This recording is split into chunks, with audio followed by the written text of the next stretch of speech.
What's up, Boneheads? JP here.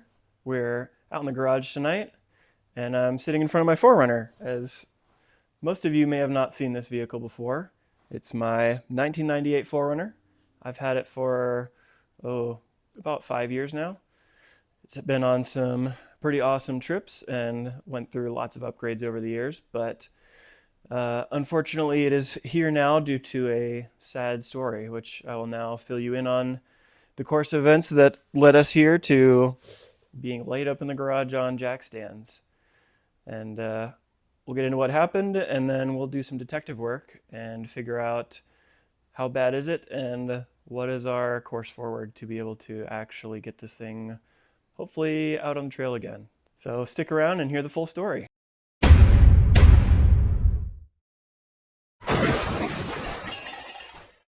So the story of my engine problems have a little bit of a long, slow decline, I guess you could say.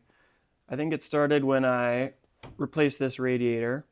This is actually the third radiator I've had in this truck.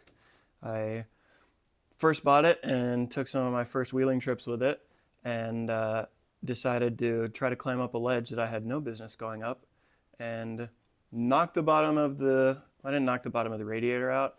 I knocked the bottom hose off the bottom of the radiator and tore up the bottom cap of the radiator a bit too. So that was the first radiator replacement. Put in a new one, exactly the same. Didn't really have any issues. And then started doing a lot of the fab work, metal work to the front end of this thing, and decided I would sure love a shorter radiator. For those of you who don't know, the front end of these 4runners with the radiator stock kind of hangs out below the bottom frame members and is pretty vulnerable, to be honest. So I decided to get a shorter radiator because it turns out you can get a Tacoma radiator, which this one is, that's the same mounting points and everything, but it's just a little bit shorter on the bottom. So I put this radiator in it, which has a lot better clearance, and let me build my bumper and skid plate and get everything up high away from the danger zone where it was before. Which that was all well and good, but I decided to buy a cheapo knockoff radiator from some parts websites, and it didn't come with a radiator cap, which I didn't even think about that would be a problem. But as I learned later, the regular Toyota radiator caps are not meant to fit on this knockoff radiator. So since I had this radiator in it, it's pretty much always had overheating problems.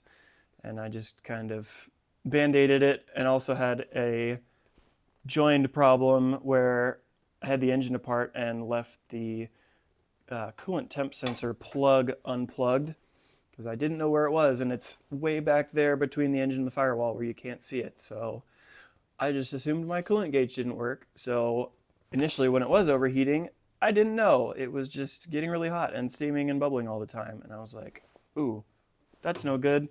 Better keep lots of water in it. So that went on for quite a while, and it overheated probably 10 times. Most of them not too bad, but once it literally locked up the engine in traffic and I had to spend an hour cooling it down, and it miraculously ran again, so that was cool.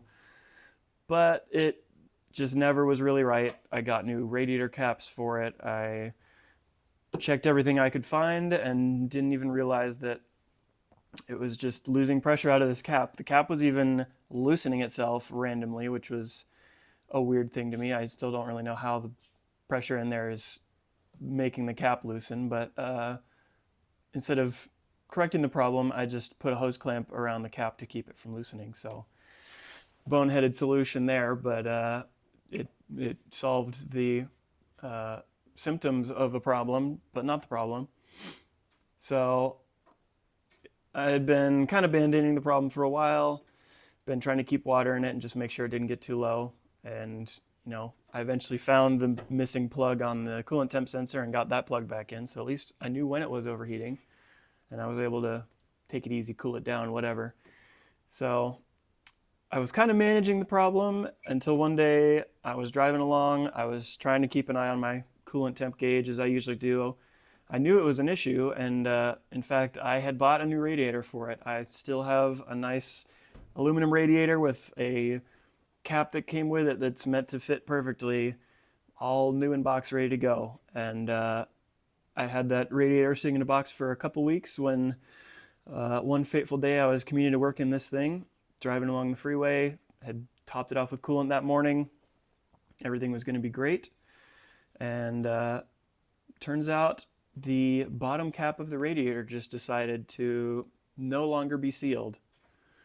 And all of the coolant just came pouring out on the freeway, seemingly, as I was driving, and I didn't know it was overheating until the engine just shot off doing 75 miles an hour.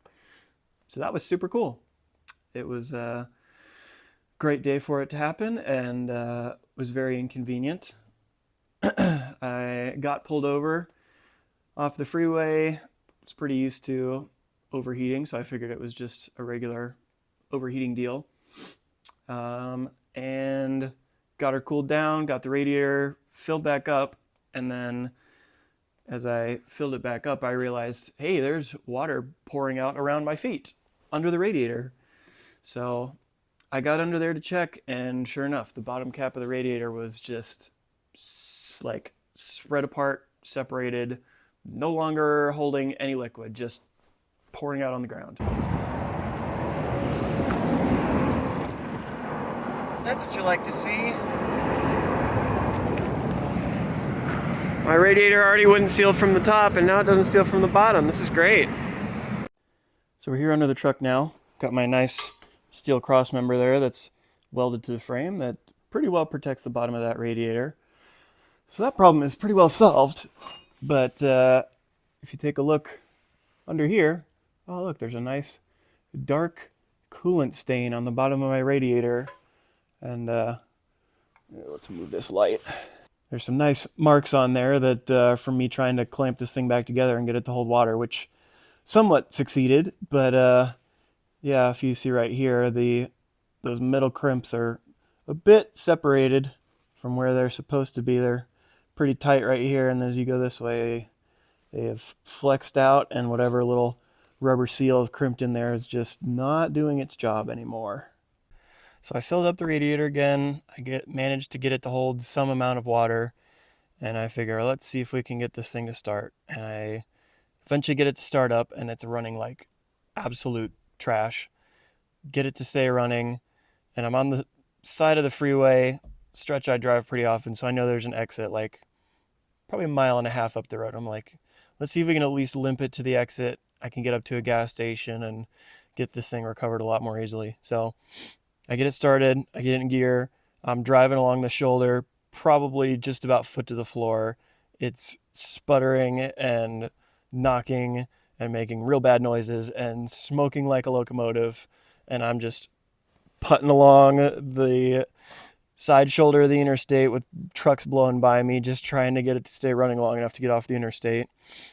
I get to the exit, I get up the off-ramp, I hook a right, and I'm going up the hill. It's probably a quarter mile to the gas station I know is there. I make it halfway up the little hill towards the gas station, and she's sounding horrible and just dies. And I'm like, cool, great. I made it off the freeway, and now I'm on a busy side street that has a bunch of cars, and it's dead. I tried starting it up multiple times, power cycled it multiple times, pretty much did everything I could try, just turned over the engine, did not even think about firing. I was like, awesome, great. So started calling up buddies to see if I could get a pickup or a tow, or at least get somebody to push me out of the street, because it was kind of a blind corner hill. So thankfully the speed limit wasn't super high, but people are still blasting up that hill, and thankfully there's a second lane to go around. But having your truck just sitting there on the shoulder with people flying up the hill towards it is not super enjoyable. And so sat there for probably 45 minutes when a highway patrol shows up and is like, asks me what's going on, and checks out the situation. He's like, where are you trying to go? You know, what can I do to help? I'm like, I mean, if you can push me up this hill into that gas station over there, that would be super swell. And he's looking at his car. It's like one of those Explorer police cruisers with the big front bumper on it. I was like, you know, you could probably push me. That would be awesome with that big push bumper of yours. But the rear bumper on this thing is about my waist height, which is basically over the hood on most cars. So the cop was like, yeah, I don't really want to tear up my front bumper just trying to push your whole truck uphill on like 3 inches of brush guard at the top of my push bumper. So I was like, okay, well, uh, I've got a winch on this thing. I could spool my winch out and have you tow me up the hill. And so we did a little looking around. He didn't have a tow ball or anything on his highway patrol car, but he did have a hitch receiver. So thankfully, I had some soft shackles in the back of this, and I was like, well, I can tie my soft shackle around both of the trailer hitch points or the safety chain loops um, on your hitch, and we can spool my winch out and lock it in, and we could tow that way. So he was like, I don't like it, but I don't like you sitting on the freeway here either. So let's do it. So, and he was didn't seem super confident with it, but I was like, I've got all the off-road stuff. Like I do this all the time. Tried to make him feel confident that it wasn't going to be a total disaster. So we hitch up. I've got probably 20 feet of winch line spooled out. I'm locked in. I'm hooked up, and he gets in his car and tows me up this hill. Mind you, I'm engine off, like it's dead. So I'm just white knuckling the steering wheel, white knuckling the brakes. I have no power or anything, trying not to rear end this cop as he pulls me up the hill. So finally he pulls me up the hill and we pull into the gas station and he drops me off there and it's like, good luck. Hope you find somebody to help you out. So I got stuck there. That was kind of my resting spot for a while, and I ended up having a buddy come to get me, and then we went to his house and later grabbed his truck and trailer, came back down, loaded this thing on it, which was another fun thing because his trailer didn't have a winch and my battery was on its last legs from me trying to start this thing all day long. But thankfully it had just enough juice and we had at least it was a flat ground, if not a little bit of a downhill. So we were able to run the winch on this thing and strap it up to the front of his trailer and winch the truck onto the trailer and get it all loaded up at 9 o'clock at night in the dark. So it was that was a super fun experience. We got it back here to my house and it's sat for pretty much 9 months because I haven't had the Monergy. I invented a new word tonight. That's what we're going to say when you're broke and tired. Don't have the Monergy. Yeah, I didn't have the money or energy to work on this thing, so it sat for a long time. But today's the day. We're going to dig into this thing. We're going to look in the engine with a borescope, and we're going to pull the spark plugs out so we can look in there. We'll check the timing and potentially even do a compression test if there's anything to test there. So let's get into some detective work and see what we can learn and if there is any life left in this engine at all. Well, my first problem in this troubleshooting process is actually getting the truck inside here. It's been sitting out front in the street for 9 months. So we gotta actually get this thing inside where we can tinker with it. And I had it on the trickle charger for, I don't know, six hours probably now, and it is still completely dead. So I think we're gonna have to go steal a battery from another relic that's not used. Hopefully it has enough juice to at least run my starter and get me inside here. So I'll be back with you shortly with some thievery.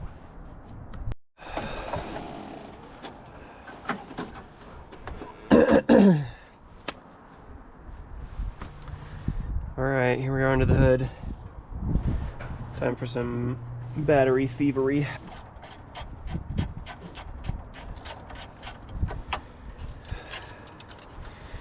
No idea how much charge this thing even has.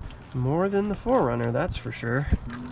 But it also hasn't run in like 2 months, so might not be great.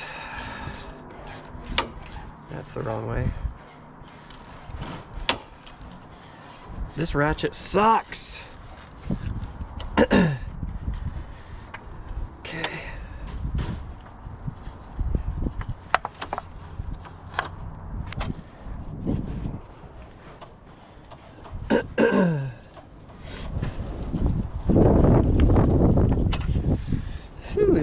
cold tonight.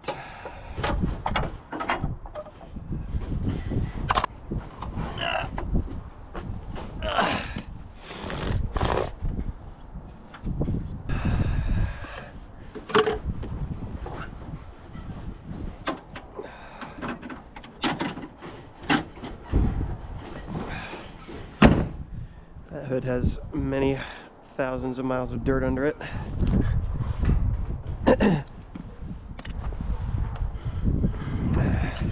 Alright folks, we're back after some pondering. So I've got 4 out of the 6 spark plugs out. My goal is to get all 6 out so the engine didn't have any compression and all of our battery power could go to driving up the driveway here. That is the major problem I'm trying to solve here, is to get the truck out of the street and into the garage. So now that we've gotten as much of the spark plugs as we can out, and I don't really feel like fighting with them in the street if I don't have to. So we're gonna hook the battery back up and hop in and see if we can run it up the driveway on the starter. Hopefully this battery's got enough juice. It was trickle charging all night, so it is as fresh as it can possibly be sitting out here in the cold. Wish me luck. The last battery was so dead it wouldn't even turn any of the lights on onto the dash, so anything will be an improvement over that.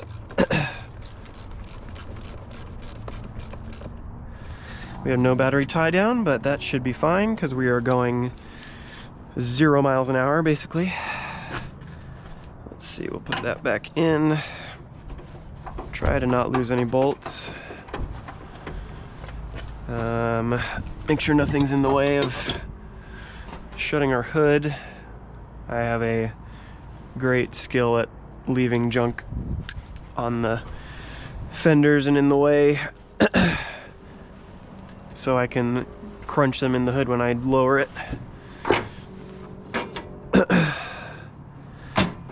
So we should have some juice now. Let's see.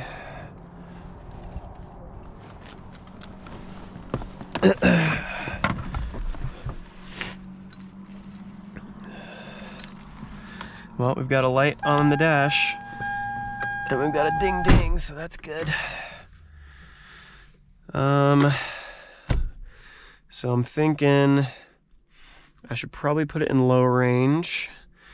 I would rather go slow and run the battery longer, I think, than run it super hard trying to push this beast up the hill. So we're gonna put it in 4 low and probably 2nd gear, I'm thinking.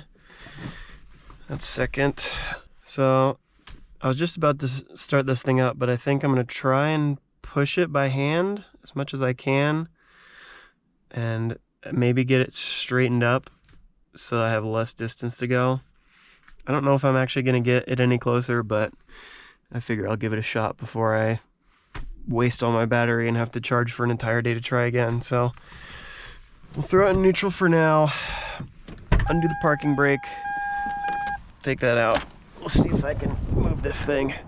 I guess I do need it in there so I can steer. Don't need that. The lights on the dash are dim. I don't love that.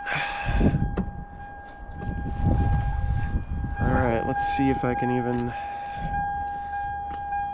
roll this thing.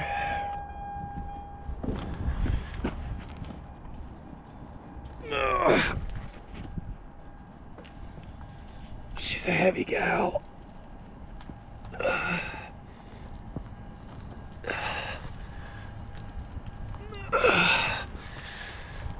Okay.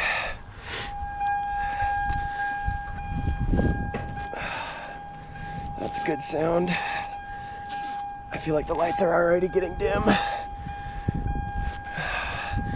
My worst case right now is basically I get this in the driveway and block myself in where I can't get my daily driver out. So we're gonna hope that doesn't happen. Okay.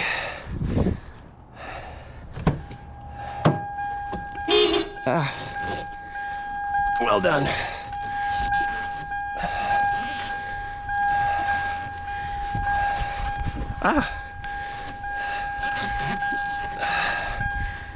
I don't think I'm gonna get it very far up the driveway.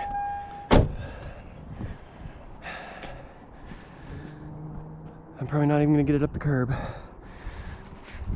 We shall see.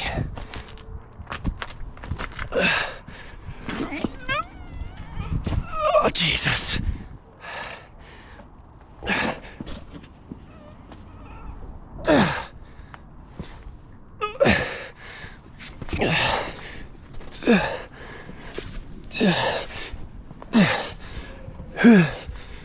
Alright. I feel like, I don't know if that was worth all the effort, but we're a little closer. Okay. Jesus, that buzzer's annoying. Alright. Second gear. It's off.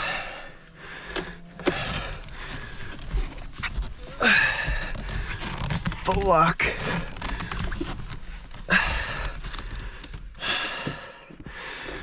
Here goes nothing. In gear, okay. I hope I get somewhere. Oh, clutch.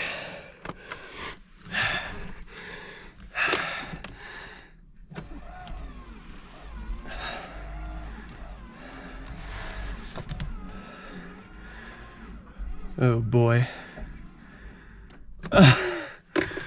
Oh no. Oh God. I did not get very far. And now I'm just in the way. This is exactly what I was afraid of. Jeez Louise.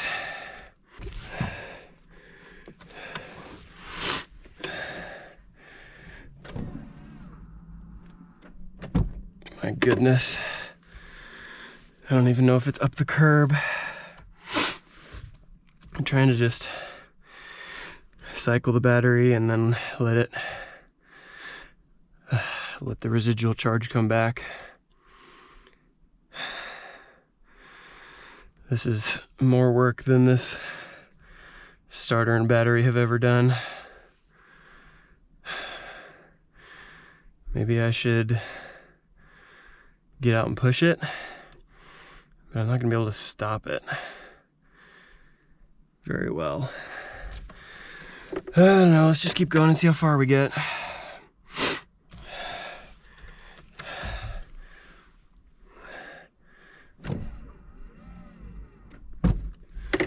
I'm going an inch at a time. Let's see if we even made it up the curb yet.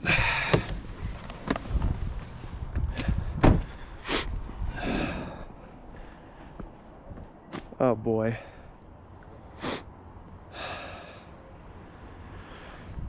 Oh goodness gracious. We have made it like 10 feet. Sure wish I had a generator or something to just freaking slam the power system with electricity. But I don't have any of those things. Or some really long jumper cables would be nice, but I don't have that either.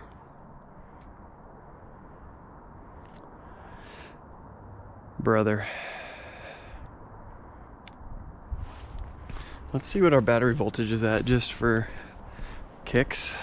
In hindsight, four-wheel drive might be making it worse, because it's fighting against the drivetrain bind. I wanted low range. I wish there was such a thing as two-wheel drive low range.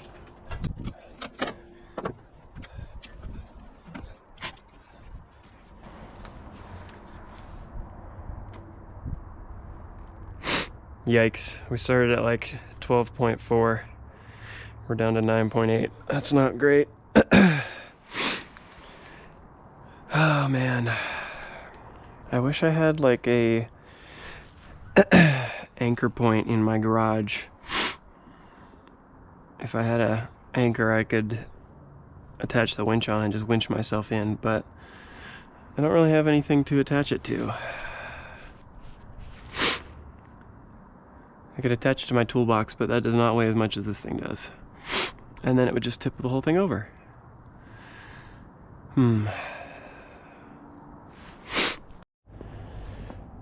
All right, we're back. I've done some tinkering, and we're gonna rig up some more redneck ingenuity here. I'm using a project I've been working on for a little bit. Don't worry too much about what's going on inside here, but all you really need to see is the 12 volt readout there. So we're gonna hook that bad boy up to our positive. And before we hook any of that up, let's see where we're at. If we've rejuvenated it all, or yeah, we're still at 9.6. I think that's about where we were before. So we got 9 volts right now, but in a second here we should have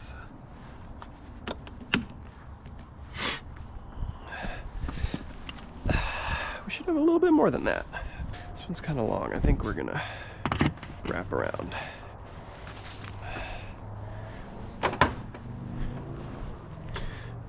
So I don't think I did anything stupid, but y'all who know might know what this thing is. But today it's gonna be a jumper cable. It's meant for electricity, so it's fine. Shouldn't see any sparks flying here, but oh, that jaw is not as big as I remembered. Okay. All right.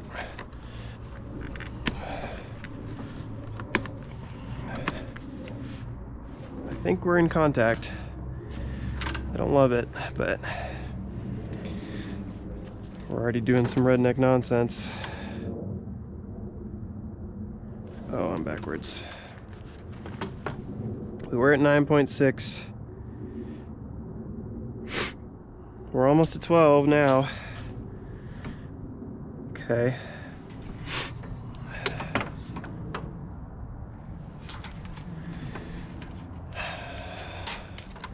So I think my next task, we're gonna winch. Well, we tried driving on the starter.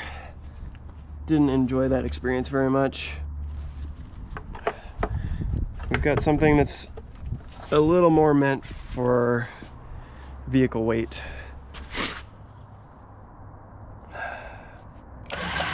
Oh yeah.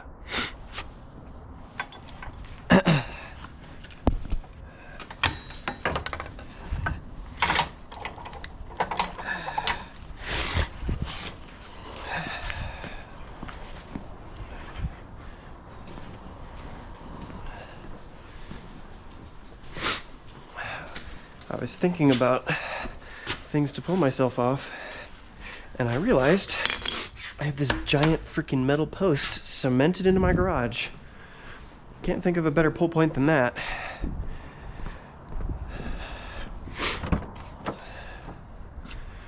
So we're gonna grab whatever you need is always at the bottom of the pile. We're gonna grab my soft shackle and pull off of that. All right, let's see if my extra battery power, oh, I need to go put this thing in neutral. I should probably put the keys in too so I can steer.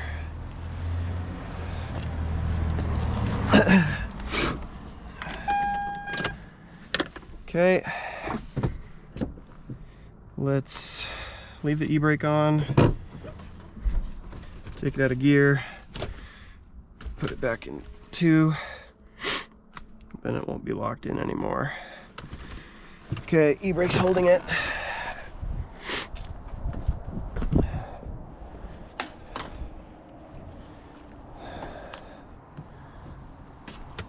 So many cables everywhere.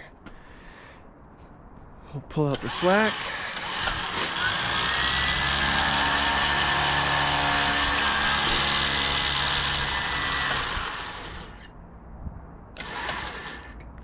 I don't know how long I'm gonna get, but I hope it's farther than I got on the truck battery. All right, here we go. E-brake is off. Do I have enough juice to roll the window down? We'll just go a little. Okay, enough to get my arm in. All right, make sure we have connection. Well, that should go down. 11. Yeah, I'm sure it's good, but we'll check. 11. All right. Now that should be enough oomph to get us going. Make sure I'm in a safe position here. And this isn't going to go anywhere. It's heavy as crap, so it shouldn't. Here we go.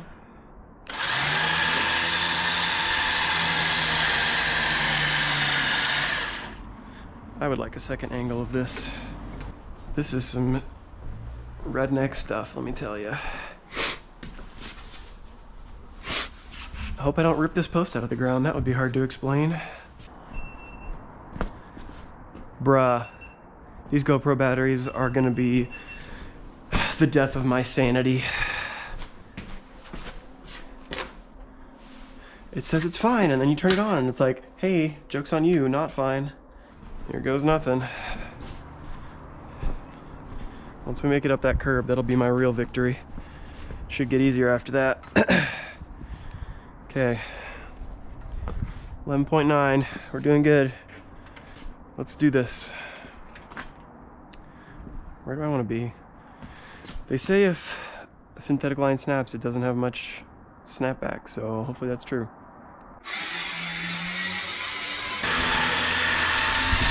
We're over the curb.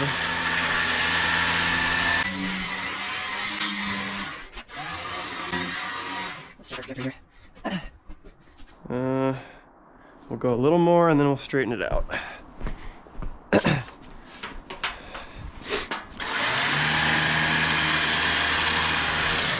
Okay. I should have gone more. It's just a window motor. Oh. Okay, that seems pretty good.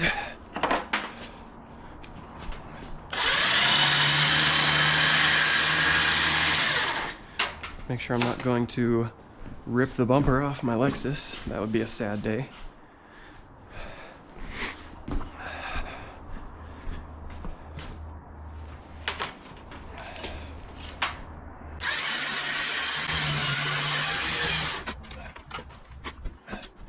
Pretty good. I think we'll straighten out just a little bit more and then turn at the last minute.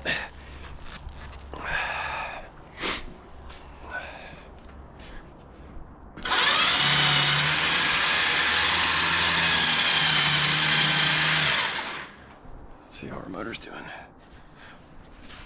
Fine. Nothing's warm, that's good.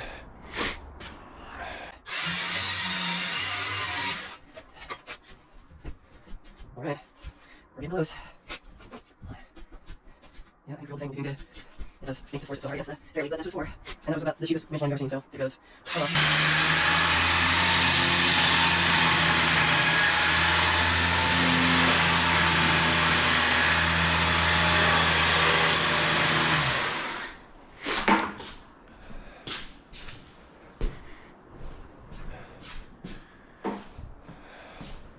Alright, we can't go too much more or I'm gonna start really fighting myself, so I just have to get it far enough where I can push it in the rest of the way. At least it's rolling pretty freely.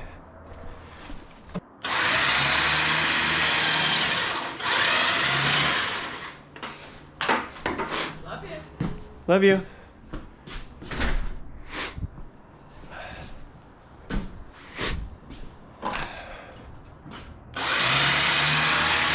Look how much the whole thing squats when I tug on the winch.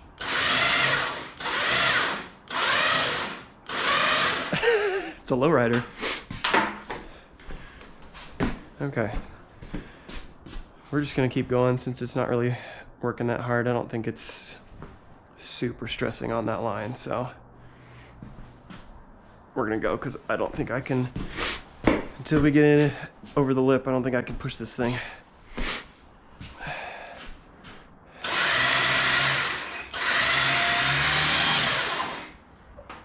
We're almost in. Okay, I'm gonna crank the steering a little bit more.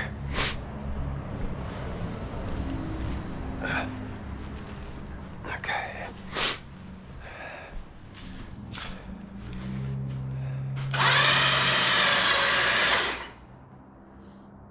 She's in. How's our battery? 11.9. That was money. Here we go. Oh yeah. Okay. I'm just gonna hold it back long enough to hit the e-brake. I don't think it's gonna roll, but you never know. She's in. Victory.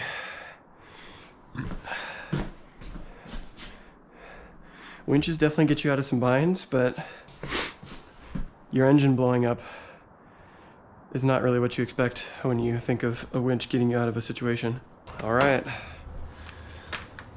Great success. Sometimes you just gotta try enough dumb ideas until one of them works. Speaking of dumb ideas, ignore my winch control box being held in with a ratchet strap. That's yeah, there's nothing to see with that. I guess we should finish rolling this thing in. I would like to close my garage door. We're gonna go a little bit to the left, get her straightened out, so I can actually get to my workbench.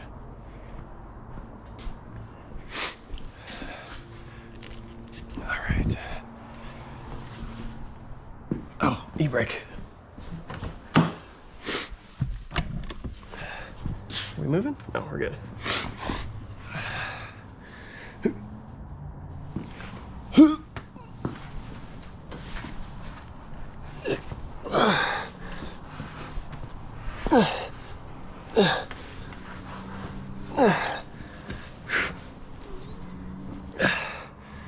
I took the e-brake off. Why? What's going on here?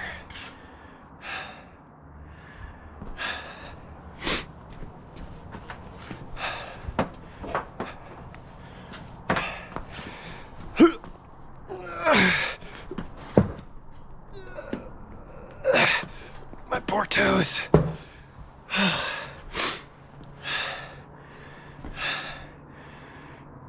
It's rolling backwards.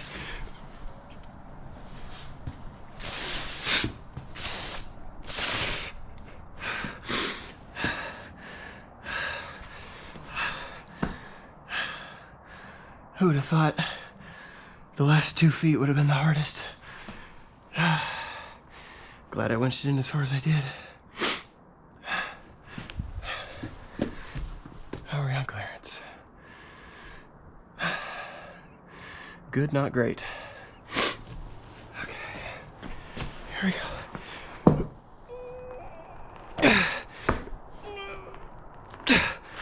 Okay, we're in past the garage. That's right there, just enough to walk behind.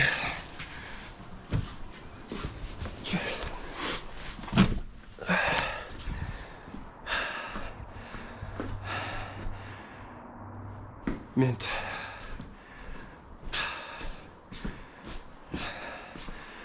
I have enough space to stand.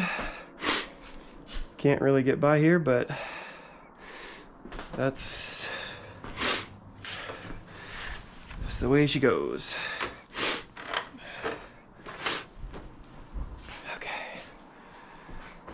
Okay, we did it.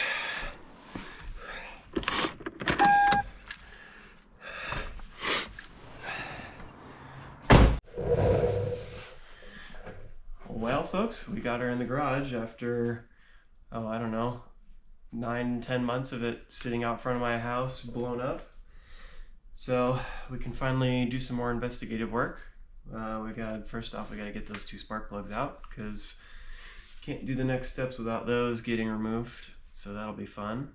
And then we'll have to do a compression test, and we'll have to do a borescope inside the cylinders and see how bad they are, if this engine is even salvageable, and probably also check the timing and see if the timing is out of sync, and make sure everything's all good with the camshafts and the crankshaft and everything being in sync. So more fun to come. Stick around.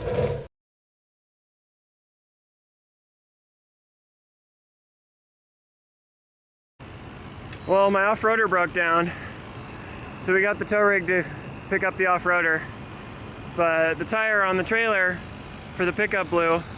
Dog's having a good time. Dog's chilling, so that's all that matters. Yep. Dog says it's cool. But it's okay, because we broke the off-roader, and the off-roader's got off-roader tools, so we can fix the tow rig with the off-roader so we can get the off-roader home. It makes sense. Don't worry about it.